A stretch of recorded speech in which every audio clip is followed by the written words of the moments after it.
గ్రంథంలో ఉన్నటువంటి సంగతులను గూర్చి, ప్రకటన గ్రంథంలో వ్రాయబడినటువంటి సత్యములను గూర్చి మనము ధ్యానం చేస్తూ ఉన్నాం.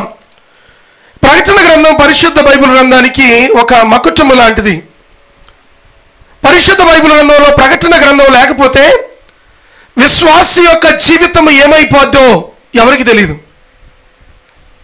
ఈ లోకంలో విశ్వాసి కానీ విశ్వాసి యొక్క జీవితం ఎలా ఉంటుందో, విశ్వాసి యొక్క అంతము ఎలా ఉంటుందో తెలియాలి అంటే ప్రకటన గ్రంథం చాలా అవసరం.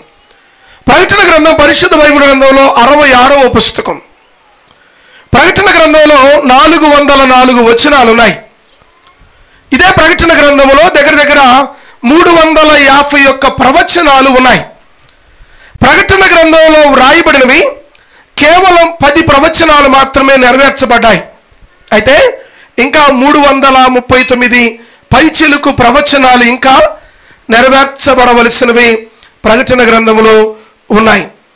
అయితే ఈ ప్రకటన గ్రంథాన్ని గడిచిన కొద్ది కాలం నుండి అనేకమైనటువంటి ఆత్మీయ పాఠాలు ఈ గ్రంథంలో నుండి మనం నేర్చుకుంటూ ఉన్నాం. అయితే గడిచిన కాలంలో జ్ఞాపకం చేసినటువంటి కొన్ని మాటలు నేను ఊరకు మీకు చూపించి నేను ఈరోజు అంశంలోనికి వెళ్ళడానికి ప్రయత్నం చేస్తాను. ప్రకటన గ్రంథము అని తెలుగులో అంటాం, ఇంగ్లీష్లో రెవల్యూషన్ అని పిలుస్తాం, గ్రీకు భాషలో దీన్ని ఎపిక్లిపస్ అని పిలుస్తారు. ప్రకటన గ్రంథం అచ్చు తెలుగులో తర్జుమా చేయాలంటే ప్రత్యక్షత లేదా రాబోయే సంగతులను గూర్చి చెప్పబడినటువంటి రాబోయే సంగతులను గూర్చి జరుగుతున్నటువంటి ఆ పరిణామాలను లేఖన భాగంలో ప్రధానంగా మనం చూస్తాం. ప్రకటన గ్రంథం అంతా కూడా మనకు కనపడుతున్న విషయాలు ఏమిటంటే, ప్రకటన గ్రంథంలో 7 ప్రాముఖ్యమైన విషయాలు మనకు కనపడతా ఉంటాయి. ప్రకటన గ్రంథంలో ఈ రాయబడిన సంగతులన్నీ ఎప్పుడు జరుగుతాయంటే భూమి మీద అంతటా సువార్త ప్రకటించబడాలి. సువార్త అందని గ్రామము ఉండకూడదు. అన్ని ప్రాంతములకు అన్ని ప్రదేశములకు సువార్త అందాలి అన్నది దేవుని ప్రణాళిక అయ్యున్నది. రెండవది, ఈ ప్రకటన గ్రంథంలో వ్రాయబడినటువంటి సంగతులు 7 సంగతులు అనుకున్నాం కదా. ఒకటేమో సువార్త అంతటా విస్తరించాలి. కాబట్టి ప్రభువారు అన్నాడు, నేను త్వరలో రానయ్యున్నాను అని చెప్పి 7 సంఘములకు 7 ఉత్తరాలు రాయమని ప్రభువారు జ్ఞాపకం చేశాడు. ఆ తర్వాత ప్రకటన గ్రంథంలో కనబడే రెండవ ప్రాముఖ్యమైన ఘట్టం ఏమిటంటే సంఘము మధ్యాకాశానికి ఎత్తబడడం. The resurrection of the church లేదా the rapture of the church. సంఘము ద్వారా మధ్యాకాశానికి ఎత్తబడి మధ్యాకాశములో సంఘము ప్రభువుతో కూడా ఉండడాన్ని గురించి మనం చూస్తాం. ఈ ప్రకటన గ్రంథంలో కనపడేటువంటి మూడవ ప్రధానమైన ఘట్టం ఏమిటంటే మహాశ్రమల కాలం. ఏ కాలం అది? మహాశ్రమల కాలం. ప్రకటన గ్రంథం 5వ అధ్యాయం నుండి ప్రకటన గ్రంథం 18వ అధ్యాయం వరకు కూడా ఈ మహాశ్రమల కాలాన్ని గురించి జ్ఞాపకం చేస్తూ ఉన్నాడు. అనేక శ్రమలు కలుగుతాయి, విడవబడి ఉన్న వారికి అనేక ప్రయాసలు కలుగుతాయి. దానిని గూర్చి జ్ఞాపకం చేస్తూ ఉన్నాడు. 4వ సత్యం ప్రకటన గ్రంథంలో 19వ అధ్యాయం నుంచి మనం గమనించేది ఏమిటంటే యేసుక్రీస్తు వారి యొక్క రెండవ రాకడను మనం చూస్తాం. యేసుక్రీస్తు వారి యొక్క రెండవ రాకడలో 2 ప్రధానమైన ఘట్టాలు ఉన్నాయి. ఒకటి, మధ్యాకాశానికి క్రీస్తు వారు రావడం. రెండవది, యేసుక్రీస్తు వారు సంఘమును వెంట పెట్టుకొని భూమి మీదకి రావడం. ఈ 2 ప్రధానమైన ఘట్టాలు ప్రకటన గ్రంథంలో క్రీస్తు యొక్క రెండవ రాకడలో కలుగుతాయి. 5వది, ప్రకటన గ్రంథంలో కలిగేటువంటి 5వది ఏమిటంటే అపవాది అయినటువంటి సాతాను 1000 సంవత్సరములు వాడు బంధించబడతాడు. ఈ భూమి మీద దేవుని యొక్క కాలము లేదా దేవుని పరిపాలన జరుగుతుంది. దాన్నే మిలీనియం అని పిలుస్తాం, మిలీనియం పీరియడ్ అని పిలుస్తాం. ఈ 1000 సంవత్సరాల కాలంలో ఈ భూమి మీద దేవుని యొక్క పరిపాలన జరుగుతూ ఉంటుంది. అప్పుడు వివాహాలు ఉండవు. అప్పుడు సింహము గొర్రెపిల్ల ఒకచోటే నివసిస్తాయి. తగాదలు ఉండవు, ఆస్తి పంపకాలు ఉండవు, ఇటువంటి పంచాయతీలేమి ఉండవు అన్న సంగతిని జ్ఞాపకం చేస్తూ ఉన్నాడు. 6వది, ప్రకటన గ్రంథంలో కనబడేది ప్రకటన గ్రంథం 20వ అధ్యాయం 21వ అధ్యాయంలో దేవుని యొక్క ఆ యొక్క ధవళ వర్ణ సింహాసనము ఒకటి కనపడుతుంది. ఆ సింహాసనం మీద సింహాసనాసీనుడైన యేసయ్య కూర్చొని ఉంటాడు. దాన్నే వైట్ థ్రోన్ జడ్జిమెంట్ అని పిలుస్తాం. ప్రజలందరికీ తీర్పు తీర్చబడుతుంది. ఆ ఘట్టము మనకు కనపడుతుంది. రెండవది, చివరిగా 7వ విషయం ప్రకటన గ్రంథంలో కనపడేది ఏమిటంటే, చివరి ఘట్టం ఏమిటంటే నూతన యెరూషలేమును గూర్చి జ్ఞాపకం చేస్తూ ఉన్నాడు. ఈ ప్రకటన గ్రంథాన్ని వ్రాసిన వ్యక్తి ఎవరు అంటే మనందరికీ తెలుసు, యోహాను గారు రాశారు. యోహానుకి మరొక పేరు బైబిల్ గ్రంథంలో ఉన్నది ఏమిటంటే యేసుక్రీస్తు వారి చేత ప్రేమించబడిన వాడు. మరొక పేరు యోహాను గారికి ఏమనుందంటే ఉరిమెడు వాడు అన్న పేరు కూడా తనకున్నట్లుగా మనము చూస్తూ ఉన్నాం. అయితే పిల్లరా, డొమినిషియన్ అనే చక్రవర్తి ఆదిమ సంఘాన్ని బహు చిత్రవదలు చేస్తూ ఉండగా 81 నుండి 96వ క్రీస్తు శకం 81వ సంవత్సరంలో డొమినిషియన్ అనే చక్రవర్తి ఆ రోమా ప్రభుత్వాన్ని పరిపాలన చేస్తూ యూదులైన వారిని, రక్షించబడిన వారిని, మారు మనస్సు పొందిన వారిని చిత్రవదలు చేస్తూ ఉన్నాడు. ఆ ప్రక్రియలో యోహాను గారు సువార్తను ప్రకటిస్తూ ఉంటే యోహాను గారిని పట్టుకొచ్చి శిక్షించాలని ఆలోచన చేసి వేడిమి గల నూనెలో తనను వేయటం, ఇదంతటిని మనం ధ్యానం చేశాం. అక్కడి నుంచి యోహాను గారు ఆ నూనెలో ఆయన మరణించలేదు. మరణించకపోయేసరికి ఇతను ఏదో ఒక రకంగా చంపాలని ఆ రోజుల్లో రోమా ప్రభుత్వం వారు క్రూరమైన శిక్షలను ఇంప్లిమెంట్ చేసేవారు. ఏదో ఒక రకంగా యోహాను గారిని చంపేయాలని ఎవరూ లేనటువంటి ఒక ద్వీపానికి తీసుకువెళ్ళి పద్మాసు అనే ద్వీపంలో యోహాను గారిని విడిచిపెట్టాడు. యోహాను గారిని అక్కడ విడిచిపెట్టినప్పుడు మనుషులైతే అక్కడ విడిచిపెట్టారు, ప్రజలైతే ఎవరు లేరు, తినడానికి ఆహారం లేదు, ఉండడానికి ఇల్లు లేదు, నివసించడానికి నివాస యోగ్యమైనది కాదు. కానీ మనుష్యుడు రొట్టె వలన మాత్రమే కాదు కానీ దేవుని నోట నుండి వచ్చు ప్రతి మాట వలన బ్రతుకుతాడు అన్న మాట అక్షర సత్యం. ఆ ప్రాంతంలో యోహాను గారు ఉన్నప్పుడు దేవుడు తనతో మాట్లాడడం ప్రారంభం చేశాడు. యోహానుతో ప్రభు అన్నాడు, యోహాను, నేను ఒక ఉత్తరాన్ని చెప్తాను, నేను కొన్ని సంఘటనలను చూపిస్తాను, వాటిని వ్రాయమని చెప్పాడు. అప్పుడు యోహాను గారికి అద్భుతమైనటువంటి దర్శనము కలిగింది, చారిత్రాత్మకమైన దర్శనము కలిగింది. అందుకని యోహాను గారు రాస్తూ, వేటినైతే చూశానో, వేటినైతే విన్నానో, వేటినైతే తడిమి చూశానో వాటిని మీ కొరకు రాస్తున్నాను అని చెప్పాడు. సో ప్రకటన గ్రంథము ద్వారా యోహాను గారు వ్రాయించడం మాత్రమే కాదు, ఆదిమ సంఘం అనగా ఇప్పుడు ఉన్నటువంటి సంఘములో ఉన్న ప్రతి విశ్వాసి కూడా జరగబోయే సంగతులను తెలుసుకోవాలి. చాలా మందికి ప్రకటన గ్రంథం అనగానే భయం వేస్తుంది, ప్రకటన గ్రంథాన్ని చదవడానికి భయం వేస్తుంది, ప్రకటన గ్రంథాన్ని ధ్యానం చేయడానికి భయం వేస్తుంది. రక్షించబడిన వారు భయపడవలసిన పని లేదు. రక్షించబడిన మనము దేవుని యొక్క వాక్యాన్ని ధ్యానం చేసే ప్రక్రియలో ఏ గ్రంథాన్నైనా ధ్యానం చేయొచ్చు, దానిలో భయపడవలసిన పని లేదు అన్న సంగతిని దేవుని యొక్క ప్రేమను బట్టి మనం చేస్తూ ఉన్నాను. అయితే నేటి దినం మన గడిచిన కొద్ది కాలం నుండి మనం ధ్యానం చేస్తున్న విషయం ఏమిటంటే పరిశుద్ధ బైబిల్ గ్రంథంలో, ప్రకటన గ్రంథంలో ప్రాముఖ్యంగా 7 అనే సంఖ్య 100కు పైగా సార్లు రాయబడి ఉంది. దాదాపు 105-106 సార్లు 7 అనే సంఖ్య ప్రకటన గ్రంథంలో రాయబడి ఉంది. పద్మాసు ద్వీపంలో ప్రభువారు మాట్లాడుతూ నేను 7 నక్షత్రములు చేతబట్టుకునే వాడిని అని చెప్పాడు. 7 దీపస్తంభముల మధ్యలో సంచరించువాడని అని చెప్పాడు. ఆ ప్రభువారు మాట్లాడుతూ 7 అన్న సంఖ్య పదే జ్ఞాపకం చేస్తూ వస్తూ ఉంటాడు. ఆయన చెప్పుచున్న మాట ఏమిటంటే 7 దీపస్తంభాలు, 7 ముద్రలను గూర్చి జ్ఞాపకం చేశాడు, 7 ఉరుములను గూర్చి జ్ఞాపకం చేశాడు, 7 కొమ్ములను గూర్చి జ్ఞాపకం చేశాడు, 7 గుర్రములను గూర్చి జ్ఞాపకం చేశాడు. ఎన్ని సంగతులను జ్ఞాపకం చేస్తూ వస్తూ ఉన్నాడు. అయితే ప్రకటన గ్రంథాన్ని ధ్యానం చేసే ప్రతిసారి కూడా చారిత్రాత్మక ఘట్టాలు కూడా పరిగణలోకి తీసుకోవాలి. క్రీస్తు యొక్క రాకలో సంభవించే కొన్ని కార్యాలు స్పష్టంగా మనకు అర్థమైనప్పుడు పిల్లరా ప్రకటన గ్రంథం అర్థం చేసుకోవడం చాలా సులువు. ప్రకటన గ్రంథం అర్థం అవ్వాలంటే మన ప్రక్కన ఉన్న పరిస్థితులు, జరుగుతున్న పరిణామాలు దేవుని యొక్క వాక్యానికి అనుగుణంగా ఉన్నాయా, భిన్నముగా ఉన్నాయా ఆలోచన చేయాలి. అయితే ఈ ప్రకటన గ్రంథంలో 7 అన్న సంఖ్యను ధ్యానం చేస్తూ 7 సంఘాలను ధ్యానం చేశాం, 7 ఆత్మలను గురించి ధ్యానం చేశాం, 7 ముద్రలను గురించి ధ్యానం చేశాం. 7వ ముద్రని విప్పినప్పుడు 7 బోరలు ప్రారంభమైనట్లుగా బైబిల్ గ్రంథంలో చూస్తూ ఉన్నాం. గడిచిన వారం మనం ధ్యానం చేశాం, పరలోకంలో అరగంట సేపు 30 నిమిషాల పాటు నిశ్శబ్దం ఉండడం. అది చారిత్రాత్మకమైన ఘట్టం. పరలోకంలో కోటాను కోట్ల దేవదూతలు ఉంటారు. దేవదూత, ఒక్కొక్క దేవదూతకి 6 రెక్కలు ఉంటాయి. దేవుడు ఆ సింహాసనం మీద కూర్చున్నప్పుడు ఆయన పరిశుద్ధుడు పరిశుద్ధుడు పరిశుద్ధుడు అని గాన ప్రతిగానాలు ఆ పరలోకంలో చేస్తూ ఉంటారు. అటువంటి పరలోకంలో నిశ్శబ్దంగా ఉండడం అన్నది చారిత్రక ఘట్టం. అది ఎందుకొరకు పరలోకంలో నిశ్శబ్దంగా ఉన్నది అన్నది గడిచిన వారం మనం ధ్యానం చేశాం.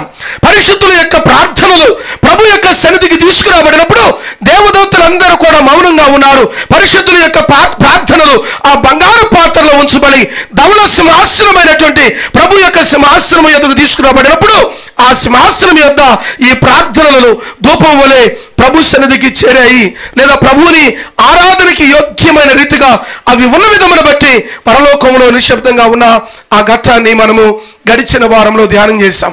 అయితే నేటి దినమున మనం ధ్యానం చేయవలసినటువంటి ప్రాముఖ్యమైన విషయం ఏమిటంటే 7 బోరలను గూర్చి ధ్యానం చేయాలి. నాకు తెలియదు ఎన్ని బోర్లు ఈరోజు అవుతాయో తెలియదు, కానీ ఎన్నో కన్నా అయితే మాత్రం ఈరోజు కొన్ని బోర్లైనా ధ్యానం చేస్తాం. మేబీ ప్రభు అనుమతిస్తే ప్రార్థనాపూర్వకంగా ఒక 3 బోరలను పరిగెత్తకుండా నెమ్మదిగా ఒక 3 బోరలు మాత్రమే ధ్యానం చేసి మిగిలిన 4 బోరలు నేను ఇండియాలో ఉండడం నెక్స్ట్ వీక్ అన్నది చివరి వారం కాబట్టి తర్వాత కొద్ది వారాలు నేను మీ మధ్యలో ఉండను కాబట్టి మరలా మీ మధ్యకి నేను తిరిగి వచ్చినప్పుడు తప్పక ఆ విషయాలను మీకు జ్ఞాపకం చేస్తానని దేవుని ప్రేమను బట్టి మనం చేస్తూ ఉన్నాను. అయితే ఈ 7 బోరల సంభవం జరగాలంటే దానికంటే ముందు జరగవలసిన కొన్ని పనులు ఉన్నాయి. 7 బోరలు ఎప్పుడు సంభవిస్తాయంటే 7వ ముద్రను విప్పిన వెంటనే పరలోకంలో నిశ్శబ్దాన్ని యవహాను గారు దర్శనములో చూశాడు. యవహాను గారు ఒక్కసారి ఉలిక్కిపడి లేచి ప్రభువుని అడుగుతున్నాడు, ప్రభువా, పరలోకంలో నిశ్శబ్దం కనపడతా ఉంది, దేవదూతలు స్తుతించడం ఆగిపోయింది, ఆరాధన ఆగిపోయింది, కారణం ఏమిటని పరిశీలన చేస్తూ ఉన్నప్పుడు ఇదిగో 7 బోరలు ప్రారంభం అవుతున్నాయి అన్న స్వరాన్ని విన్నట్లుగా మనం చూస్తూ ఉన్నాం. ఈ ట్రంపెట్ అన్న మాట లేదా బోరా అన్న మాట పరిశుద్ధ బైబిల్ గ్రంథంలో 118 సార్లు రాయబడతాయి. ఈ ట్రంపెట్ అన్న పదాన్ని అనేక పర్యాయములు బైబిల్ గ్రంథంలో వాడారు. సో అయితే పిల్లరా, ఈ ట్రంపెట్ అనే శబ్దము లేదా ఈ బోరా అనే శబ్దము ఎప్పుడు వస్తుంది, ఎలా వస్తుంది, ఈ 3 బోరలు పరలోకములో ఊదినటువంటి 3 బోరలు ఏమిటి అన్న సంగతులను మనం ధ్యానం చేయడానికి ప్రయత్నం చేద్దాం. Let's turn our Bibles with me book of revolution. ప్రకటన గ్రంథము దయచేసి 8వ అధ్యాయము. ప్రకటన గ్రంథము 8వ అధ్యాయము 7-8 వచనాలను మనం చదువుదాం. 7-8 వచనాలు. మొదటి దూత బోర ఊదినప్పుడు రక్తముతో మిళితమైన వడగండ్లు భూమి పైన పడవేయబడిన అందువలన భూమిలో 3వ భాగము కాలిపోయిను, చెట్లలో 3వ భాగమును కాలిపోయిను. చాలండి. పచ్చగడ్డి అంతయు కాలిపోయిను. థ్యాంక్ యూ అండి. సో క్రీస్తునందు ప్రియమైన బిడ్డలారా, ప్రకటన గ్రంథంలో వ్రాయబడినటువంటి ఈ 7 బోరలు ఒక రకమైనటువంటి ప్రమాద హెచ్చరికలు. అనేక రకాలైనటువంటి ప్రమాద హెచ్చరికలు జరుగుతూ ఉన్నాయి. అనేక ప్రమాద హెచ్చరికలు కనబడుతూ ఉన్నాయి. ప్రమాద హెచ్చరికలు బోరా సహజంగా ట్రంపెట్ అన్నది బైబిల్ గ్రంథంలో ఎక్కడెక్కడ కనపడిందో ఒకసారి చూపించి ఈ బోరా శబ్దం వినబడడానికి కొన్ని కారణాలు కూడా ఉన్నాయి. ఇప్పుడు వినబడుతుందా బోరా శబ్దం? ఇంకొంత కాలం ఉందా? Is there any time? లేకపోతే ఈ బోరా శబ్దం మనందరం వినమా? ఈ బోరా శబ్దం రక్షించబడిన వారు వింటారా? మారు మనస్సు పొందిన వారు కూడా వింటారా?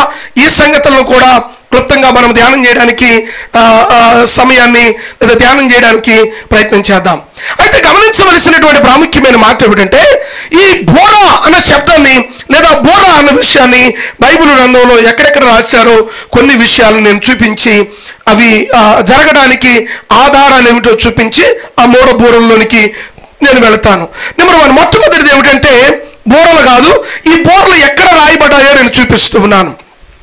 నిర్గమాకాండం 19వ అధ్యాయము 19వ వచనములో, నిర్గమాకాండం 19వ అధ్యాయం 19వ వచనములో ఆనాడు మోషే సీనాయి పర్వతం మీదకి వెళ్ళినప్పుడు సీనాయి పర్వతం మీద దేవుని యొక్క ముఖ దర్శనము చేసుకొని దేవుని యొక్క తేజో మహిమను చూచి క్రిందకు వచ్చుచున్నప్పుడు మోషే గారితో దేవుడు ఒక మాట చెప్పాడు. మోషే గారితో ప్రభు చెప్పిన మాట ఏమిటంటే, మోషే, నువ్వు క్రిందకి వెళ్తున్నావు కదా, జనులందరినీ వారి వస్త్రాలు ఉతుక్కోమను, వారిని వారు పవిత్రపరుచుకొనమను, పరిశుద్ధమైన జీవితం కలిగి ఉండమను అని చెప్పి 19వ వచనంలో ఈ మాట అంటాడు. ఆ బోర ధ్వనిలో నుండి అంతకంతకు బిగ్గరగా మ్రోగెను. మోషే మాట్లాడుచుండగా దేవుని కంఠస్వరము చేత అతనికి ఉత్తరం ఇచ్చుచు దేవుని కంఠస్వరము చేత అతనికి ఉత్తరం ఇచ్చుచు ఉండెను. దేవుని స్తోత్రం చెబుదాం. సో అందరూ బిగ్గరగా చెబుదాం, మరొకసారి బిగ్గరగా చెబుదాం. సో ఈ బోర శబ్దములో నుండి దేవుని కంఠస్వరము బయలుదేరింది. దేవుని స్తోత్రం. మోషే సినాయి పర్వతం మీదకి వెళ్ళి ప్రభువుని ఆరాధన చేసి దేవునితో మాట్లాడి ముఖాముఖిగా క్రిందకి వచ్చుచున్నప్పుడు దేవుని బిడ్డలైన వారికి పలానా పని చేయమని చెప్పాడు. తమ్మును తాము పవిత్రపరుచుకోండి, నేను మీతో మాట్లాడతానని చెప్పాడు. మన దేవుడు మాట్లాడే దేవుడు. మాట్లాడతారా? మాట్లాడేట. బలహీన సమయంలో, నిరుత్సాహం, నిస్పృహలలో ఉన్నప్పుడు, ఏం చేయాలో అర్థం కానప్పుడు, when you don't understand the situations, when you don't understand what is happening in life, just coming to the Lord, దేవుని సన్నిధికి వచ్చి ప్రభు సన్నిధిలో మోకరించగలిగితే, నా దేవుడు ఎటువంటి వాడో తెలుసా? ఆయన మాట్లాడే దేవుడై ఉన్నాడు. నమ్మిన వారి దేవుని స్తోత్రం చెబుదాం. మండుచున్న పొదలో నుండి దేవుడు మోషేతో చెప్పాలా? మాట్లాడాడా? మాట్లాడలేదా? దావీదుతో దేవుడు మాట్లాడాడా? మాట్లాడలేదా? ఆనాడు సౌలు పౌలుగా మార్చబడిన ఆ ప్రక్రియలో వెలుగులో నుండి దేవుడు మాట్లాడాడా లేదా? నా దేవుడు మాట్లాడే దేవుడు. దేవుని యొక్క స్వరము మోగబోలేదు, కానీ వినే చెవులు మానవుడు కోల్పోయాడు. అందుకనే మొదటి సమూయేలు గ్రంథం 3వ అధ్యాయములో దేవుని యొక్క ప్రత్యక్షత కలుగుట అరుదైపోయినటువంటి దినములలో సమూయేలు దేవుని యొక్క సన్నిధిలో నిద్రించుచున్నప్పుడు సమూయేలు అని ప్రభు పిలిచినట్లుగా లేఖన భాగంలో మనం చూస్తాం. సో బోర అన్న విషయాన్ని ఎక్కడ బైబిల్ గ్రంథంలో చూస్తామంటే నిర్గమాకాండం 19:19లో ప్రభువారు ఆ బోర ధ్వనిలో నుండి వారితో మాట్లాడాడు. రెండవది, ఈ బోర ఎక్కడ వినపడుతుందంటే ఆ దినముల లోపల ఎవరైనా యుద్ధము జరిగించాలంటే ఆ యుద్ధములకు జరిగించే ఆ ప్రక్రియలో వారు బోరను ఊదేవారు. లేఖన భాగాలు చదవడం సమయం సరిపోదు కాబట్టి నిర్గమాకాండం 10వ అధ్యాయము, క్షమించాలి, సంఖ్యాకాండం 10వ అధ్యాయము 9వ వచనములో ఆనాడు పిల్లరా ఇశ్రాయేలు జనాంగం ఎక్కడికైనా ఎవరితో అయినా యుద్ధం చేయడానికి వెళ్ళాలి అంటే వారు ఏం చేసేవారంటే వారు బోరను ఊదేవారు. బోర ఊదబడిందంటే అర్థం ఏమిటి? చెప్పాలా? యుద్ధము బయలుదేరింది అని అర్థం. అప్పుడప్పుడు మీకు ఈ చర్లపల్లి ఎంతమందికి తెలుసు? చర్లపల్లి తెలుసా? కొంతమందికి తెలియదు, కొంతమందికి సగమే తెలిసాము. సరే, మెట్టుకు చర్లపల్లిలో HP గ్యాస్ కంపెనీ అని ఉంది. అన్ని గ్యాస్ కంపెనీలు ఉన్నాయి చర్లపల్లి. ఇండియన్ ఉంది, భారత్ ఉంది, కావలసిన గ్యాస్ కంపెనీలన్నీ చర్లపల్లిలో ఉన్నాయి. మీరు ఎప్పుడైనా గమనించారు లేదో, ఆ గ్యాస్ కంపెనీలో సైరన్ ఒకటి మోగుతుంది. సైరన్ మోగినప్పుడు 3 సైరన్లు మోగుతాయి. 3వ సైరన్ మోగిందంటే అది ప్రమాద హెచ్చరిక, ఏదో జరుగుతుందని అర్థం. ఆ జరిగినప్పుడు జరిగేది ఏమిటంటే వారందరూ కూడా అక్కడి నుంచి బయలుదేరి వారి ప్రాణాలను కాపాడుకోవడానికి పరిగెత్తుతూ ఉండేవారు. ఎంతమంది గ్రామాల నుంచి వచ్చారో తెలియదు, కానీ గ్రామాల్లో ఇంతకుముందు, ఇప్పుడు లేవులేండి, గ్రామాల్లో ఇంతకుముందు 4:30 కల్లా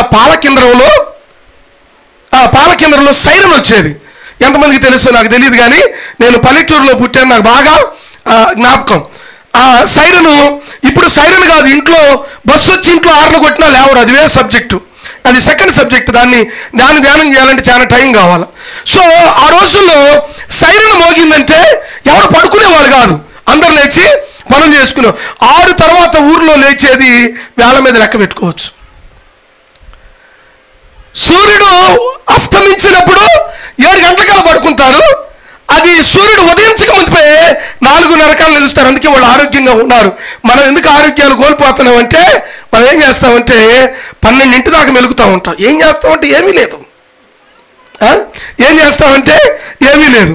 సో కాబట్టి గమనించవలసినటువంటి మాట ఏమిటంటే పిల్లారా, అయితే దేవుని బిడ్డలుగా మనందరం గమనించవలసిన సత్యం ఏమిటంటే ఆ బోర ఊదబడినప్పుడు ఆ బోర దేనికి సిద్ధముగా, దేనికి గుర్తుగా ఉన్నదంటే యుద్ధమునకు సాదృశ్యముగా ఉండేది. 3వ విషయం చూడండి. 3వ విషయం లేవియా కాండములో 23వ అధ్యాయం 24వ వచనములో ఈ బోర దేని కొరకు సాదృశ్యంగా ఉన్నదంటే ప్రజలను ఆరాధనకు పిలవడానికి సాదృశ్యంగా ఉంది. ఆనాడు ప్రజలందరూ కూడా పిల్లరా, ఆనాడు ప్రజలందరూ దేవుని ఆరాధించడానికి వచ్చేవారు. లేవి కాండం చూడండి దయచేసి. లేవి కాండం 23వ అధ్యాయం 24వ వచనములో ఇశ్రాయేలుతో ఇట్లనము 7వ నెలలో మొదటి దినము మీకు విశ్రాంతి దినము. జ్ఞాపకార్థ శృంగ ధ్వని వినినప్పుడు మీరు పరిశుద్ధ సంఘముగా. జ్ఞాపకార్థ శృంగ ధ్వని వినినప్పుడు, it's a trumpet, it's a voice of the trumpet. ఆ శబ్దము వినినప్పుడు మీరందరూ ఏం చేయాలి? ఆరాధనలో సంఘముగా కూడుకోవాలి. మీరందరూ ఈ సిఎస్ఐ చర్చెస్ చూసారా? ఇప్పుడు అంత ట్రెడిషన్ మారిపోయింది, కానీ వాళ్ళు ఏం చేసేవాళ్ళంటే బెల్ కొట్టేవాళ్ళు. ఆరాధనకు రావాలంటే గంట కొట్టేవాళ్ళు. అప్పుడున్నటువంటి గంట పొరుగురికి కూడా వినపడేది. ఇప్పుడు మోడర్న్గా చిన్న చిన్న మైక్ లాగా వచ్చింది. గంటకి అది టైం చెప్పి ఒక అన్ని గంటలు కొట్టి టైం చెప్పి ఒక వాక్యాన్ని చెబుతుంది. ఎవరో తెలివైన వాళ్ళు ఇక ఇట్లా కాదని చెప్పి టెక్నాలజీని ముందుకు తీసుకొచ్చి గంట కొట్టడం ప్రారంభం చేశారు. సరే, మెట్టుకు గమనించవలసింది ఏమిటంటే, మూడవదిగా ఆనాడు ఆరాధనకి కూడుకొనడానికి ఈ బోర శబ్దమును వారు వాడేవారు. నెంబర్ 4, 4వ సత్యం ఏమిటంటే, హోషేయ గ్రంథము 8వ అధ్యాయము 1వ వచనములో దేవుని ఆజ్ఞను వారు ప్రజలు మీరినప్పుడు ఒక ట్రంపెట్ శబ్దం వినపడేది. అప్పుడప్పుడు మనము ట్రాక్ తప్పి ప్రయాణం చేస్తున్నప్పుడు ఎప్పుడైనా ఆర్ను కొడతారు కదా వెనకోళ్ళు, వెళుతూ స్లో చేసినప్పుడు కానీ, వెళుతూ ఏదైనా ఇబ్బంది కలిగినప్పుడు కానీ, ఆ జనులు దేవుని యొక్క ఆజ్ఞను మీరినప్పుడు వారు బోర ఊదిరని హోషేయ గ్రంథము 8వ అధ్యాయము 1వ వచనములో జ్ఞాపకం చేస్తూ ఉన్నాడు. 5వ విషయం ఏమిటంటే, ఈ బోర పరిశుద్ధ బైబిల్ గ్రంథంలో ఎప్పుడు కనపడిందయా అంటే, పరిశుద్ధ బైబిల్ గ్రంథంలో విజయబేరి మోగినప్పుడు ఆ బోర శబ్దం వినబడింది. విజయబేరి మోగినప్పుడు ఆ బోర శబ్దము ఈ దాదాపు 118 సార్లు ఉంది, కానీ ఆ బోర అన్నది 7 సార్లు మీకు జ్ఞాపకం చేసి నేను ముందుకెళ్దామని ప్రయత్నం చేస్తూ ఉన్నాను. ఆనాడు యెహోషువ కాలంలో యెరికో గోడలు కోల్చబడే ఆ ప్రక్రియలో వారందరూ ఏం చేశారంటే, ఆ గోడల చుట్టూ తిరుగుతూ ప్రభువుని స్తుతిస్తూ బోరలు ఊదారు. అప్పుడు ఏం కలిగింది? విజయము కలిగినట్లుగా లేఖన భాగంలో యెహోషువ గ్రంథము 6వ అధ్యాయం 16వ వచనములో మనము చూస్తూ ఉన్నాం. తర్వాత 6వ విషయం ఏమిటంటే, ఈ బోర ఊదడము ఎప్పుడు ప్రారంభమైందంటే, లేదా ఎప్పుడు వినబడిందంటే, ఈ బోర ప్రభువుని స్తుతించుటకు వారు బోరలు ఊదినట్లుగా దేవుని యొక్క వాక్యములో మనము చూస్తాం. మొదటి సమూయేలు గ్రంథంలో మనం చూస్తాం. ఇదే యెహోషువ గ్రంథంలో 6వ అధ్యాయంలో కూడా మనము చూస్తాం. 7వదిగా ఈ బోర అనే శబ్దాన్ని మనం ఎప్పుడు వింటామంటే, సంఘము మధ్యాకాశానికి ఎత్తబడేటప్పుడు ఈ బోర శబ్దము మనం వింటాము. ఒకసారి తెస్సలోనికీయులకు రాసిన పత్రిక 4వ అధ్యాయము 16వ వచనాన్ని చూద్దాం. మొదటి తెస్సలోనికి రాసిన పత్రిక 4వ అధ్యాయము 16వ వచనం ప్లీజ్. ఆర్భాటముతో ప్రధాన దూత శబ్దముతో దేవుని బూరతో పరలోకము నుండి ప్రభువు దిగివచ్చును. దేవుడు మధ్యాకాశమునకు వచ్చినప్పుడు ఒక బోర శబ్దము వినపడుతుంది. అందుకనే మనందరం చాలా జాగ్రత్తగా అలికిడి కలిగి ఉండాలి. అందుకనే తెస్సలోనికి రాసిన పత్రికలో 5వ అధ్యాయము 1 నుండి 11 వచనాలలో మనము పగటి సంబంధులమై ఉన్నాము కాబట్టి, మనము రాత్రి వారము కాదు కాబట్టి, దేవుని యొక్క స్వరమును వినుటకు సిద్ధముగా లేదా మెలకువగా ఉండుడి అని జ్ఞాపకం చేస్తాడు. సో ఈ బోర అన్నది పలుమార్లు బైబిల్ గ్రంథంలో వాడబడింది.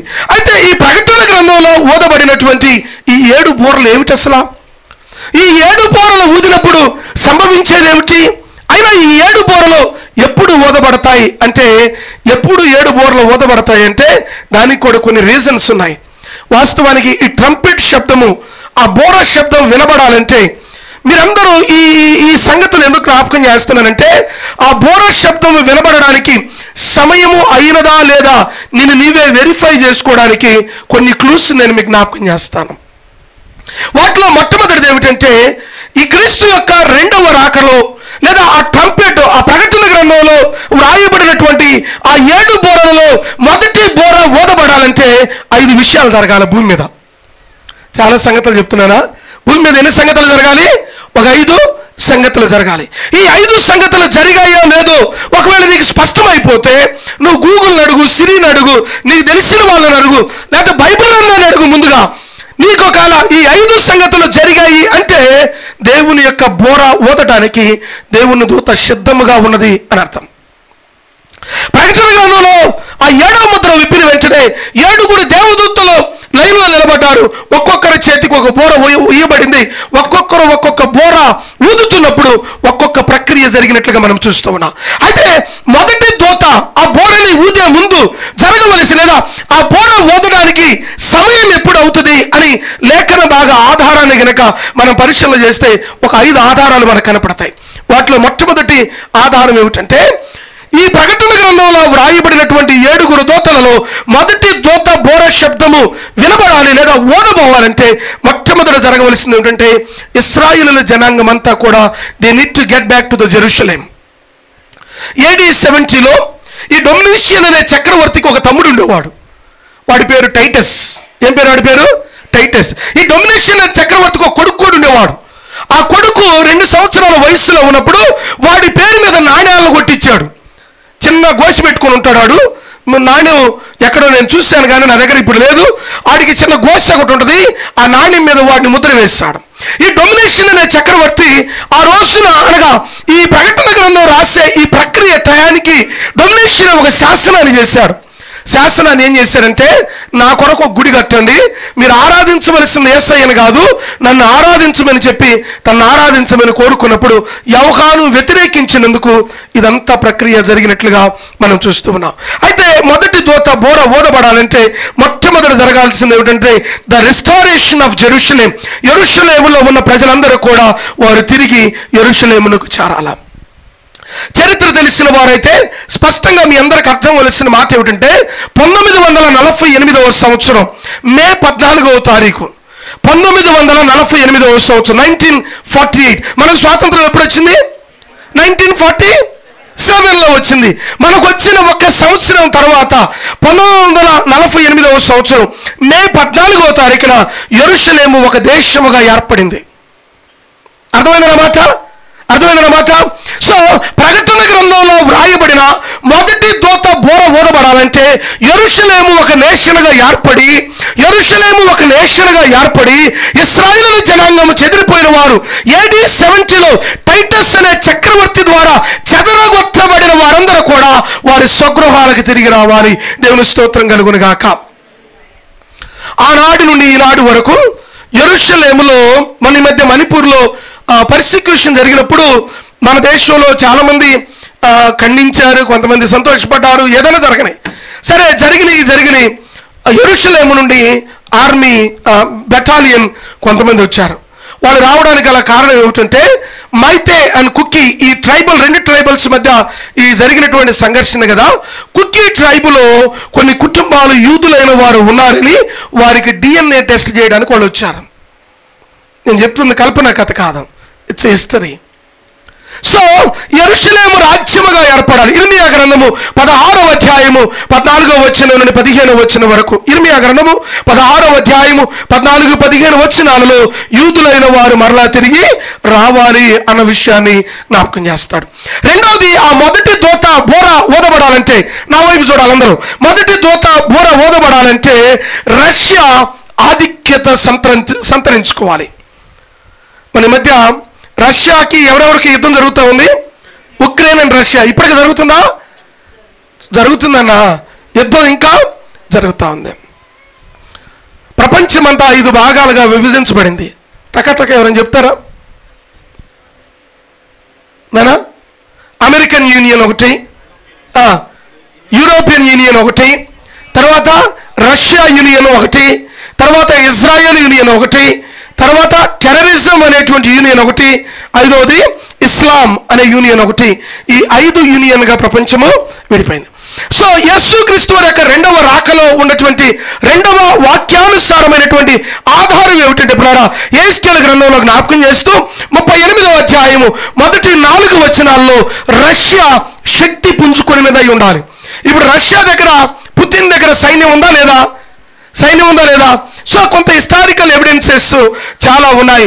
కాబట్టి ఇప్పుడు వీరందరూ కూడా రష్యాకి అధికారం, ఆధిపత్యం వచ్చిన తర్వాత క్రీస్తు యొక్క 2వ రాకలో మొదటి దూత బోర ఊదుతుంది అన్న సంగతిని జ్ఞాపకం చేస్తూ ఉన్నాడు.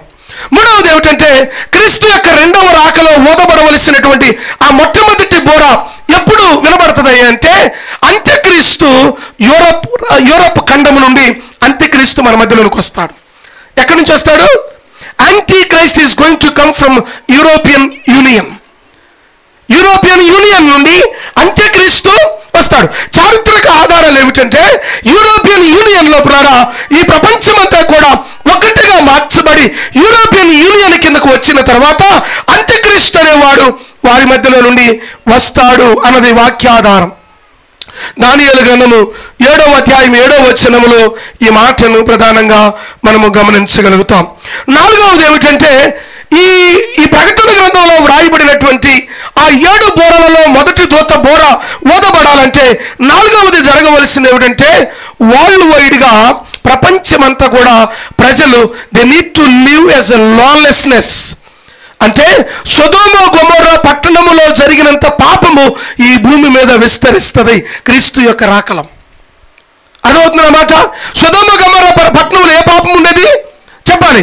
Homosexuality, right? అంత మాత్రమే కాదు, ఈవెన్ అమెరికాలో కానీ భారతదేశంలో కానీ రీసెంట్గా చేసిన అమెండ్మెంట్స్ ఏమిటో తెలుసా? ఎవరితోనైనా ఉండొచ్చు, ఎవరితోనైనా పెళ్లి చేసుకోవచ్చు, ఎవరితోనైనా బ్రతకొచ్చు. You have no right to question. Everybody has their own freedom. They can decide where to be, what to be, with whom they should be. వాళ్ళు ఎవరితో ఉండాలన్నది వాళ్ళు. ఆశ్చర్యమైన విషయం ఏమిటంటే గడిచినసారి నేను అమెరికా వెళ్ళినప్పుడు నన్ను ఆశ్చర్యపరిచిన విషయం ఏంటంటే ఆడపిల్లలైనా ఇప్పుడు అమెరికాలో 10 years దాటిన తర్వాత 11 years వచ్చిన తర్వాత అందరికీ ఫ్రీడమ్ దొరుకుతుంది. ఫ్రీడమ్ దొరికినప్పుడు వాళ్ళట they can choose themselves to be boy or girl. వాళ్ళు అబ్బాయిగా ఉండాలా అమ్మాయిగా కన్వర్ట్ అవ్వాలా, వాడు ఏదైనా చేయొచ్చు అంట. అర్థమైందన్న మాట. They have a freedom. ప్రపంచమంతా కూడా ఇప్పుడు ప్రజలందరూ భయం లేకుండా బ్రతుకుతున్నారు లేదా? పెళ్ళిళ్ళు చేసుకున్నారు లేదా? ఇచ్చుకుంటూ పుచ్చుకుంటూ తాగేవాడు తాగుతున్నాడు, తినేవాడు తింటున్నాడు, దేవుని సన్నిధికి వచ్చేవాడు వస్తున్నాడు, దేవుని సన్నిధికి వచ్చి భయం లేకుండా బ్రతికేవాడు బ్రతుకుతున్నాడు, ఇష్టానుసారంగా బ్రతుకుతున్నారు లేదా? మొదటి దూత బోర ఊదబడాలంటే ఇవన్నీ జరుగుతున్నాయా లేదా? ఇస్రాయేల్ రాజ్యంగా ఏర్పడిందా లేదా? రష్యా ఆధిక్యత పుంజుకుంటుందా లేదా? యూరోపియన్ యూనియన్ నుండి అంత్యక్రీస్తు రావడానికి ఆధారాలు మీతో పంచుకోవాలంటే ఇంకో సెషన్ పడుతుంది అది. కాబట్టి అంత్యక్రీస్తు రావడానికి ప్రపంచమంతా భయానకంగా జీవించడానికి ఈ దేవుని యొక్క వాక్యం లేకుండా బ్రతకడానికి పరిస్థితులన్నీ సానుకూలంగా ఉన్నాయి. 2వ తిమోతి 3వ అధ్యాయం 1-5 వచనాల్లో ఆ మాటను మనం చదువుకుంటాం. 5వది ఈ ప్రకటన గ్రంథంలో వ్రాయబడినటువంటి 7 దూతలలో మొదటి దూత బోర ఊదబడాలంటే ఈ భూమి మీద పరిశుద్ధాత్మ దేవుని యొక్క ఉద్యమం రగులుకోవాలి. There is a revival. There is a sin on the planet of earth. At the same time there is a revival. ఉజ్జీవం కలుగుతా ఉంది. కడవరి దినములలో పిల్లరా యవ్వన బిడ్డల దర్శనములు చూస్తారని హెస్కేలు భక్తుడు ప్రవచిస్తూ ఉన్నాడు. అంటే క్రీస్తు యొక్క రాకలో ఇవన్నీ పరిణామాలు మనకు కనపడతాయి. ఇప్పుడు ఆ 7 బోరల్లో 3 బోరలు క్లుప్తంగానే, ఎక్కువసేపు కాదు కానీ 3 పదులు లేకపోతే 3 పదులు నేను జ్ఞాపకం చేసి ముగించడానికి నేను ప్రయత్నం చేస్తాను. ప్రకటన గ్రంథం దయచేసి 8వ అధ్యాయము, ప్రకటన గ్రంథం 8వ అధ్యాయము 7వ వచనాన్ని చూడండి దయచేసి. మొదటి దూత బూర ఊదినప్పుడు రక్తముతో మిళితమైన వడగండ్లను అగ్నియు పుట్టి భూమి పైన పడవేయబడును. అందువలన భూమిలో 3వ భాగము కాలిపోయెను, చెట్లలో 3వ భాగమును కాలిపోయెను. చాలండి, ఇక్కడ జ్ఞాపకం చేయవలసినటువంటి ప్రాముఖ్యమైన విషయాలు కొన్ని ఉన్నాయి. ప్రాముఖ్యమైన విషయం ఏమిటంటే ఇంతకీ ఈ బోరలను గురించి మనం ఎందుకు తెలుసుకోవాలి? Why should we learn about it? ఎందుకు అసలు అవసరమే ఉంది?